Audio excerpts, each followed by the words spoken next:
जब भी आप जातिगत जनगणना कराते हैं उसमें जो सबसे ज़रूरी चीज़ है कि आप एम्पेरिकली न्यूट्रली आप डेटा को एनालाइज करें।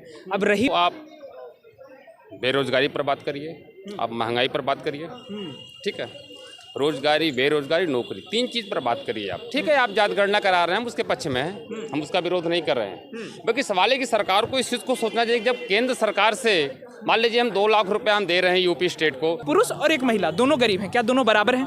एक दलित ब्राह्मण और एक गरीब दलित, क्या दोनों बराबर हैं? क्या दोनों के पास जो सोशल अंडरस्टैंडिंग है, एक पर ब्राह्मण पे आपको दया आएगी और दलित पर आप उसकी नियति पर स्वीकार करेंगे कि अच्छा वो तो उसकी नियति है। तो जो जिस तरह से इंडिया सोचती है ना, वो एक इंटरसेक्शन। अगर हम जाति जनगणना कराएंगे तो जाहिर सी बात है उनको बांटने की बात होगी, क्योंकि कहीं ना कहीं एक स्पेसिफिक कम्युनिटी को फिर बताया जाएगा कि इतने दलित और इतने ब्राह्मण है। हालांकि आज भी अमित शाह जी ने कहा कि हम बिहार में गठबंधन नहीं करेंगे और मैं करता हूं तो मैं थूक के चाट लूंगा, ये अमित शाह जी के शब्द थे। हालांकि फिर उन्होंने बाद में अब नेताओं को फायदा होगा इस जातीय जनगणना से या फिर जनता को फायदा होगा?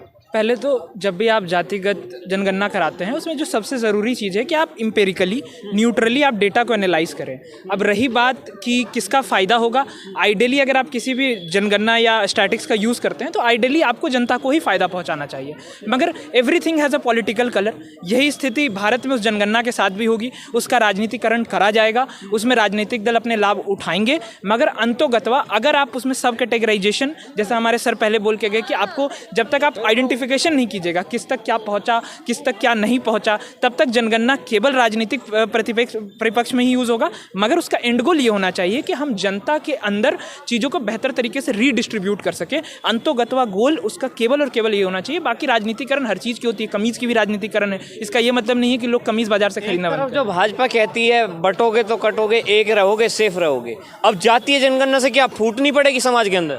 क्या जाति समाज की सच्चाई नहीं है? जनगणना ना करने से क्या जाति की सच्चाई छुप जाएगी? ऐसा तो नहीं होगा। अब रही बात यहाँ पे और क्या होगा, आप बेहतर तरीके से आप एनालाइज कर पाएंगे, आप बेहतर तरीके से चीज़ों को आइडेंटिफाई कर पाएंगे, तब जाकर के आप ओबीसी वर्ग के अंदर सभी जातियों का उत्थान कर पाएंगे, तब आप उन्हें लार्जर हिंदू आइडेंटिटी के अंदर जोड़ भी पाएंगे। आप ये कहेंगे कि हम लार्जर हिंदू आइडेंटिटी के पार्ट हैं, लेकिन आप उनको संसाधन मुहैया नहीं कराएंगे, लोग बगावत करेंगे, कहेंगे अगर आप हिंदू हैं तो हमें संसाधन क्यों नहीं मिल रहे हैं। इसके बजाय आप जाति की सच्चाई को स्वीकारें, उस पर पर्दा डालने से नहीं होगा। आप उसकी सच्चाइयों को आइडेंटिफाई करें, उनकी समस्याओं को सुने, उनको संसाधन पहुंचाएं, तब जाकर के उन्हें एहसास होगा कि वो एक लार्जर हिंदू आइडेंटिटी के पार्ट हैं, तब जाकर के आपकी मुहिम से वो जुड़ेंगे। जनगणना कराई जा रही है, कह रहे विपक्ष, कुछ लोग कह रहे हैं विपक्ष का चुनाव का मुद्दा छीन लिया। क्या आपको भी लग रहा है ये चुनाव का मुद्दा था? नहीं, कोई चुनाव का मुद्दा नहीं है। देखिए, सरकार को आप बेरोजगारी पर बात करिए, आप महंगाई पर बात करिए, ठीक है, रोजगारी, बेरोजगारी, नौकरी, तीन चीज़ पर बात करिए आप। ठीक है, आप जात गणना करा रहे हैं, हम उसके पक्ष में हैं, हम उसका विरोध नहीं कर रहे हैं। बल्कि सवाल है कि सरकार को इस चीज़ को सोचना चाहिए कि जब केंद्र सरकार से मान लीजिए हम 2 लाख रुपए हम दे रहे हैं यूपी स्टेट को, तो क्या 2 लाख रुपया यूपी स्टेट में पहुंच रहा है कि नहीं पहुंच रहा है? देखिए, ग्राउंड लेवल पे भ्रष्टाचार बहुत है। मैं बता रहा हूँ, ग्राउंड लेवल पे भ्रष्टाचार जो है चरम सीमा पर है। एक फाइल को ब्लॉक स्तर से पास कराने के लिए उनके कमीशन फिक्स हैं। अगर आप कमीशन नहीं दीजिएगा तो फाइल पास होने वाली नहीं है। हाँ, क्या जातीय जनगणना से रोजगार मिल जाएगा? नहीं, कैसे मिलेगा, कैसे मिलेगा? कुछ लोग कह रहे हैं इसके बहुत फायदे होंगे, आरक्षण जो है देखा जाएगा, उसी के हिसाब से आरक्षण मिलेगा।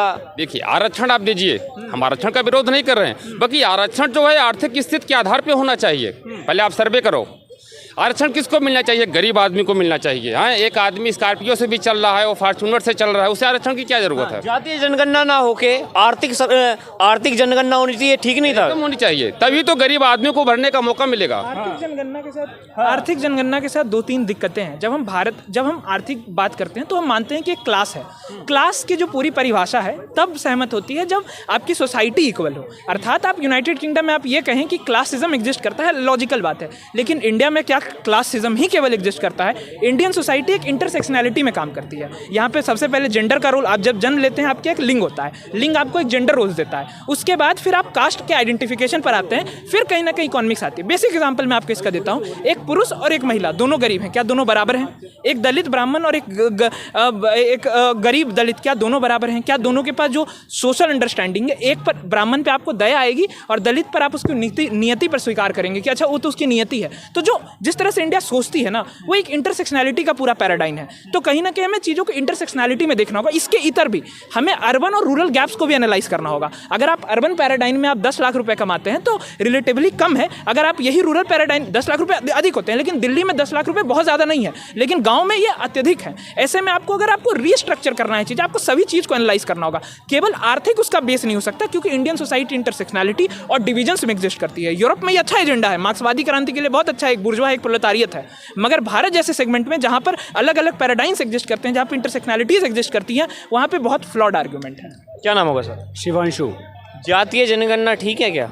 नहीं, मुझे नहीं लगता जातीय जनगणना ठीक है, क्योंकि एक तो जो अगर सारी चीज़ें हट के अगर हम एक वर्ग की बात करें, हिंदू वर्ग की बात करें, तो अगर हिंदू वर्ग के अंदर अगर हम जाति जनगणना कराएंगे तो जाहिर सी बात है उनको बांटने की बात होगी, क्योंकि कहीं ना कहीं एक स्पेसिफिक कम्युनिटी को फिर बताया जाएगा कि इतने दलित और इतने ब्राह्मण है। हालांकि आज भी है, लेकिन अब कुछ हद तक कम हो रहा है। तो मुझे लगता है जाति जनगणना केवल एक चुनाव के लिए जो मुद्दा था उनका, उन्होंने चुनाव के लिए मुद्दा बनाया, और मुझे लगता है ये विपक्ष का मुद्दा था, क्योंकि इस पर जो है अनुराग जी ने सवाल पूछा था इस सदन में, ठीक है। अब वो उस चीज़ को स्वीकार कर रहे हैं। तो ये भाजपा की जो राजनीति है ना, ये थोड़ी सी ऐसी रही है कि लोगों को समझना मुश्किल हो जाता है। मैं आपको एक एग्जांपल देता हूँ। अमित शाह जी ने कहा कि हम बिहार में गठबंधन नहीं करेंगे, और मैं करता हूँ तो मैं थूक के चाट लूँगा। ये अमित शाह जी के शब्द थे। हालांकि फिर उन्होंने बाद में गठबंधन करा। सेम यही चीज़ हुई। अनुराग जी ने उनकी कास्ट पूछी कि आप कैसे पूछ सकते हैं, किसी की कास्ट कैसे पूछ सकते हैं, ये बहुत वायरल हुआ था। लेकिन आज वही सरकार फिर से जातीय जनगणना करा रही है। आपको ना कॉन्सेप्ट समझना होगा। अगर आप एक पार्टी की राह में गलत फ़ायदे, जो गलत या सही जो भी आ रहा है, अगर आप सबको एक्सेप्ट करते चले जाएंगे तो जो अंधभक्त कहते हैं वो ही नहीं कहते। ये एग्जैक्टली एग्जाम्पल होगा अंधभक्ति का, क्योंकि जाति जनगणना कराना कहाँ से होता है। जैसा इन्होंने कहा कि अगर हम उसको आर्थिक व्यवस्था को लेकर चले, तो ये रियलिटी, अगर हम आज आर्थिक जनगणना करें तो ये सबसे अच्छा पॉइंट होगा। क्योंकि जाति आज के टाइम में जो ये कॉन्सेप्ट है कि ब्राह्मण को हम दया के उससे स्वीकार करेंगे और शूद्र को या दलित को नियति के ऊपर, ये कॉन्सेप्ट खत्म हो चुका है। ये कॉन्सेप्ट जब तक ब्राह्मण का कर्म केवल पूजा पाठ होता था। लेकिन आज मैं खुद ब्राह्मण हूँ, मैं बैंक में काम कर रहा हूँ, और मेरे साथ जो मेरा एम्प्लॉय है वो दलित भी, तो हम दोनों बराबर है। आज हमारी जो बात होनी चाहिए वो आर्थिक व्यवस्था पर होनी चाहिए, ना आर्थिक जनरक्षण जो। और उसके बाद जो दूसरा कॉन्सेप्ट आता है कि मतलब दया और नियति, ये सब आज सब कुछ खत्म हो चुका है। तो इस चीज़ को हमें समझना होगा कि वो काल अलग था जब उसको क्या नाम है, दया की नियति से जोड़ा जाता था। लेकिन आज मुझे लगता है कि सबको आर्थिक व्यवस्था से जोड़ना चाहिए, क्योंकि हर एक वर्ग जो है, हर एक आज एमसीडी, जो कि अब कहना नहीं चाहिए, लेकिन दलित लोग अधिकतर उसमें हैं। ऐसा मतलब वो है, सफाई का काम बेसिकली जो शूद्र का माना जाता था, जो लोग बताते हैं, ऐसा लोगों का कहना है। लेकिन आज उसमें ब्राह्मण लोग भी जुड़े हुए। क्यों जुड़े हुए? क्योंकि आज वो चीज़ खत्म हो चुकी है। आज सबको आर्थिक व्यवस्था, सबको अपनी आर्थिक, आज कोई ब्राह्मण है, अगर वो काम नहीं करेगा, उसकी मजबूरी है, उसे सफाई का काम करना पड़ेगा, वरना उसकी अर्थव्यवस्था नहीं चलेगी। तो हमें जो करना चाहिए वो अर्थव्यवस्था की जनगणना करना चाहिए, ना कि जाति जनगणना करनी चाहिए। तो देखा है, जनता की राय थी जातीय जनगणना पे। जनता ने कहा कि जो जनगणना है वो जातीय जनगणना नहीं, जो स्थिति है आज की वो जातीय जनगणना करने वाली नहीं है। आर्थिक जनगणना होनी चाहिए, नियति और कर्म पे नहीं होनी चाहिए। आपकी क्या राय है? कमेंट बॉक्स में बताइएगा और जुड़े रहिए जननी टीवी इंडिया के साथ। मैं हिमांशु गुप्ता। जय हिंद, जय भारत।